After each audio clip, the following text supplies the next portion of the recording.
Hey guys, welcome back to another video. Today we're going to quickly go over the new Youthberk, Welstra, and Varga cards, and to nobody's surprise, the Varga card is the most disappointing one. So first off, we're going to talk about the Youthberk one. We have Knight of Sworn Oath Ednyfed, so auto when placed on rearguard circle. If you have a Vanguard with Youth, cost counterblast 1, look at the top 7 cards of your deck, choose up to 1 card from among them, reveal it, and perform one of the following, and then shuffle the deck. If the revealed card has Youthberk in its card name, put it into your hand. If the revealed card is a unit card with a different name from this unit and the grade less than or equal to your Vanguard, call it to an open rearguard circle. Then auto rearguard circle once per turn. When this unit attacks, you cost Soul Blast 1. This unit gets power plus 5k until end of turn for each card with Youthberk in its card name on your Vanguard circle and in your bind zone. So with Exist, or even with Full Blast Exist, you are scaling up decently fast with this card. I think the bigger upgrade is that you might not have to play orders anymore, but you likely still will. I saw Imagi's list for this deck after the new cards, and I think they're pretty fire. I think it's pretty close. The problem is we don't have Nebula Knight Order in English, and that being costless is pretty big. So, at least this makes it so you don't have to play an order card unless you want to guarantee Surgaion. But I think the biggest upgrade for this is that you can actually make Full Blast a little bit more consistent. Even though you still need that 1 CB for Full Blast, any extra CB you get for this is basically a check top 7 to get, your Carinos, your Fergosa, anything really that would help you easily enable, that early play. And what's really nice is that, you can add this and grab it back off the ride line. So Full Blast Exist looks a little bit more consistent now compared to before. I think in terms of for Exist, this isn't actually doing that much because really for Exist, you're only really playing like maybe 1 Tempest and of course the 4 Exist as your Revolve forms in the deck. But again, this can also grab Persona Ride just like Doodleic. So they literally looked at Doodleic and they're like, let's just make him a triple rare but better. And again, it's really nice that this works turn 2 as soon as you slam him down. And really, if you get CB denied, if you're Exist, you don't care. You only care if you're Full Blast because, Exist is the energy blast. You can just do it from hand. Ditch Ricorino, search from deck, add it to hand, and then just basically revolve just for free. The only time you need extra CB in Youthberk basically is essentially with the new rebuild is if you want to CB1 revolve just from drop. But essentially what I'm saying is that you don't really care about the CB denial anymore, at least for Exist, because your turn is energy for the rad line and also energy for your Exist. But yeah, anyways, the point is this card is really, really good. Check top 7 to call anything with different grade from this card is really good. Technically, you could also call PGs and play like a weird hostage Youthberk list, but Youthberk has always been very monkey, and there's no really way to call cards back from drop in Youth. So unfortunately, that's kind of where Youth is. This is definitely a consistency upgrade for the deck because a lot of your CB before was basically just going to Keter Pile or whatever else. Usually it is to just whatever order Teethwelt just to make a board. But at least with this, the power upgrade is a little bit awkward, but it will scale up in your turns thereafter. So I still think this is a really big upgrade for the deck. Bigger upgrade, I would say, for Full Blast Exists, but again, just a big consistency upgrade all around. They basically just made Schneisel but better and for basically Exist and for modern DZ.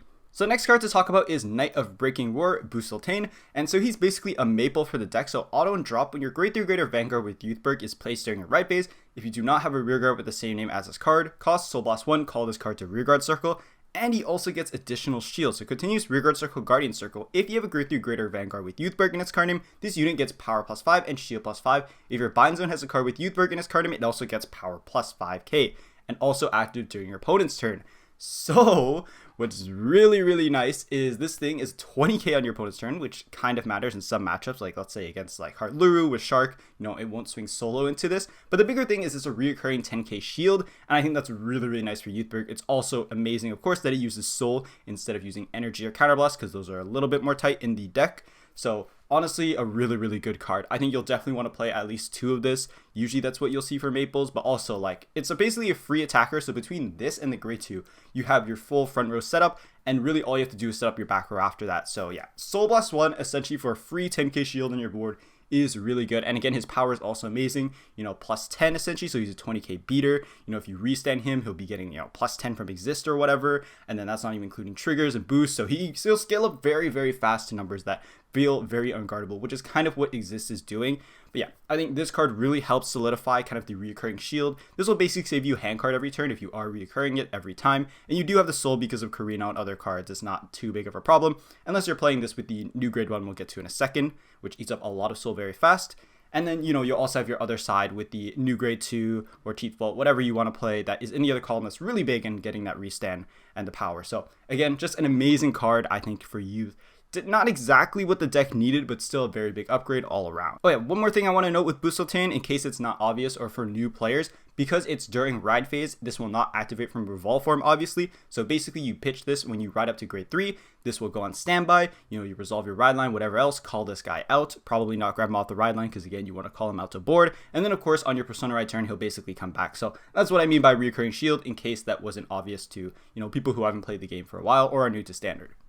Alright, so then the last card to cover is Silvermane Stallion. This card is also pretty straightforward, so auto back row rearguard circle once per turn. When your Vanguard is placed by the Revolve Dress ability, you cost Soul Blast 1, stand this unit at the end of the turn, retire this unit. Now this is really nice because this is essentially a whole column restand, because what exists restands the front row, this will also restand as well. You could put this behind Vanguard, but at that point you're probably playing like 2 Saffilt, and a lot of people vouch to not play Saffilt because you really want space on your board essentially for Sargon or something else that will convert into draw or make bigger powers, such as like when you ditch Exalted Dragon from hand and it'll call itself out when you pay the pitch 1 for the set drive to 1 off rebuild. But yeah, this card I think is really, really good. I think you probably want to test it out at maybe 2-ish. Kind of hard to say because you definitely still want Sargon, so you actually have, a real hand. Stallion is really nice because, between this and let's say, you have like a 25k attacker or bigger, for example, Teeth with Persona Ride is already hitting 30, so 38 is a really, really annoying magic number because even with fronts, you put 20 and a 15k shield that's still matching, they still have to intercept or put another card from hand. So, don't underestimate the power for 8k booster, even though it's not bigger. Usually it's standard, like we usually see like 13k or bigger boosters. But yeah, 8k reoccurring booster, or sorry, not reoccurring booster, but 8k restanding booster on that turn is really nice. He will basically sack himself off, but really you want him on your kill turns or turns where you feel like your Vanguard's, column is really lackluster. Because on your first grade 3 turn, essentially, like rebuild is just 13 without a booster. Very easy to guard with Twin. So this behind it is really, really nice. Your exist is already going to be massive, but on those kill turns, that extra boost in the restand of that column going off twice is really, really strong. And of course, it's once per turn per card, so if you have like a full back row of this, it will eat up your soul very, very fast, but it's still very strong. So I think you do want your soul to go through the new Maple instead, and probably play less of Stallion, but I think Stallion is still like an amazing card. Like back row restand, you don't want to underestimate AK. That's basically another card that they have to guard with either hand or intercept with. So amazing card, honestly. I think Youth is the winner of these Tuesday reveals for sure. Okay, so there's not actually too much to talk about for the last cards. I think Blitz Neo Mobile is really good. We have Heldentatt here. So auto, when it's placed on rearguard circle, you cost counterblast 1. Look at the top 7 cards of your deck, choose up to 1 of each, a product card and a unit card with Blitz in its different card name from this unit. Reveal them, put in your hand, and shuffle your deck. So just from that effect alone is already amazing. CB1 check top 7, grab something is really nice. Basically impossible for you to whiff your products, and you also had older cards that could also check top, and you also had Blitz security and whatnot that you could also grab off this. So the only card really that's super important that doesn't have Blitz is Freiheit, but like basically everything else you can grab, which is really, really, really good. And of course, that will also include Persona Ride as well. So yeah, check top 7, grab any of your product cards, amazing. Any unit card with Blitz, this is like most of the units in your deck besides Freiheit, amazing. So just really getting you your consistency pieces, so it's really, really hard to whiff now on your consistency pieces with Welstra, unless you're playing like, I don't know, 2 maximums and you damage the 2, but like that will really, really happen. Then the second skill is the act on rearguard circle once per turn. If you have a Vanguard with Welstra and its card name with Divine Skill and you have not played an order this turn, this is important because Welstra puts things into the order zone with the Divine Skill. You cost discard a card from your hand, choose a product card from your drop and put into your order zone. You cannot play orders until end of turn. So you can basically use Welstra's Divine Skill, then use this. This is basically saying that it uses up your order for turn because it stops you from playing orders afterwards. But yeah, it's a really nice card because you don't have to be worried about having to discard your orders or products and losing them. You don't have to worry about putting them back to deck and then like finding and searching them again. Instead, you just play it from drop and it goes straight into your order zone and it'll stay there. So really, really cool. They kind of combined like an early game card with Pantera sort of, but not really because it doesn't really work early until you're on Welstra. But I mean, really, you're not playing more than one product anyways before you hit Welstra turn anyways. So I still think this card is pretty amazing. My friend was saying he's probably going to be playing 2. I think that's probably what you'll settle for, maybe 3. But I mean, it is still really, really good. The only problem is it has to grab a different name, so it can't grab itself. But I mean, most of your deck is blitzes, and like being able to basically CB1 deck then choose 2 cards is pretty good. Like, I think the value of that is really insane. The fact that most cards in standard now really will just CB1 check top, add 1 or draw 1 is kind of With this, you can literally just hit both and just add them to hand. Like, there isn't even a ditch effect for adding both of them to hand, which is what I thought this effect would be, because then it would be like add a unit blitz and a product, ditch the product and play the product from drop. But no, it can literally just, like, if you hit, it's just CV1 plus 2, which is crazy. But yeah, honestly, I think Welstra is the second biggest winner. This card is really, really, really good, I think. You know, it does not really solve the problems of the deck, but it's a big consistency upgrade, and, you know, both skills are really, really good.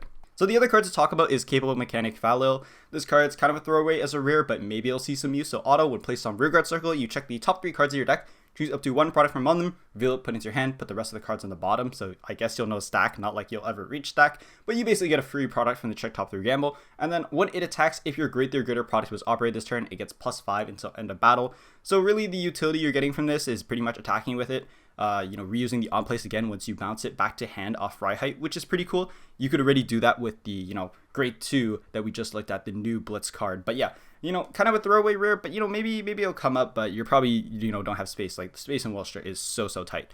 Alright, so the last card, the card that definitely disappointed me the most, was Rockbound Edge Dragon. This is Varga support, and I was already going to Varga support with, like, the lowest bar possible. Like, what does that deck need? Like, +1 drive on the first battle, CC? Nah, I got none of that. Instead, it got a Maple clone. Like, every deck is just getting a Maple clone at this point in DZ. So, auto rearguard circle when it attacks. If you have a Grade 3 or greater Vanguard with Varga in its card name, so it doesn't really do anything early game, this unit gets power +5 until end of battle. Then you may soul charge 1. So really the soul I can only think of comes up for a Looting Dragon, but you could also play Shenri and other options to fuel your soul. So honestly, this card already reads terrible just from the first skill. Also, you're not getting any power on turn 2 like Shura. Sure, you have to like Energy Blast for it, but you know, at least Shura can like hit 23 or numbers early. This doesn't do that at all, and of course it doesn't convert to draw either like Boulder Axe. So honestly, this card is super weird. I don't know what they were thinking with this. And then you look at the act drop, which is basically the Maple effect. If you have a Grade 3 or greater Vanguard with Varga in its card name, you cost Energy Blast 3. Call this card to rearguard circle. If your Vanguard is in the Malworm state, it gets +5k until end of battle. So 3 energy for only +5. So he's really only 20-30 on Persona turns. And then maybe with like a 13k booster, he's 43. That's still pretty numbers. And of course, the energy usage is pretty big because that's energy you could be using for Fall Heart. You know, that's 2 energy you could have gone towards Shura to bounce something for next turn. So yeah, this card is really weird. Oh, also to Impulsive as well to check top 5 call and, you know, give +5 to Van when you sack him off. So with Rockbound Edge Dragon, this card is really weird. Like, yeah, at most you're either playing 2 of this or you're playing 0 of this. This card is really weird. Like, yes, it does kind of solve your soul issues, but like you don't want this guy in your hand. Like, sure, you can guard with him and get into drop, but really this card is weird. I don't know what this card was made for. You could like, I guess, argue it was for Bab meta when your board is getting wiped, but Varga was killing their own board anyways to draw a billion cards. So like, it's not like that matchup was like atrocious. I mean, I think it's still not an easy matchup for Varga at all. But I mean, this doesn't really change anything about Vargas at all. It's not really helping the kill turn. It's not really giving any additional resources. I think the card that energy charges 1 and sacks itself does more for the deck than whatever this is. So I don't know why they made this card. This card is either going to be played or it's going to be just thrown into the trash, honestly. So yeah, that's pretty much it for this week. Pretty disappointing, to be honest. I think besides Youthberk and Welstra, I think the Youthberk and Welstra cards are very simple, but they are very good for sure. Well, yeah, that pretty much wraps it up. I'm somehow at 15 minutes of yapping, but next Tuesday we have support for Leo Draconis and Nunaclear because, spoilers, we do have their users fighting in the Friday episode. But yeah, that pretty much does it for me. I think I was really looking forward to this Tuesday because of Varga support. And, you know, I didn't want to get my hopes up too much, but yeah, my hopes were just, boom, plummeted into the ground. I think the Youthberk part is amazing. The triple rare is really good. Consistency piece does something turn 2, gets you early game. You can cut back on orders essentially and not have to basically, you know, play such a clunky deck list, which I think is really nice. You can play more unit cards so you're not prone to like dying with 0 shields that you have to play in your deck. I think Welstra is a really big upgrade in terms of that CV1, like just straight up +2, and, you know, being able to basically play your products from drop is really nice. Kind of gives you that fail safe of, you know, if I ditch it, it's fine. Like, I can find this grade 2 and play it back from drop if I really have to get into that situation, or, you know, I damage too many products somehow. Like, that happened to me and I'm like, oh gosh, what's happening? But yeah, that pretty much does it. The Varga card is obviously complete disappointment, and thank you guys so much for watching. Let me know what you think of these cards, and what you think of these reveals. There's a pretty small batch of cards compared to the usual Tuesday stream, and I think next week will be a lot more exciting because Leo Draconis and Item Clear should be getting good upgrades because this is technically their second wave of support. Usually the third wave is where the deck gets really good. Some decks do get really good on the second wave though. But anyways, that's enough yapping from me. Thank you guys so much for watching, and I'll see you in another video.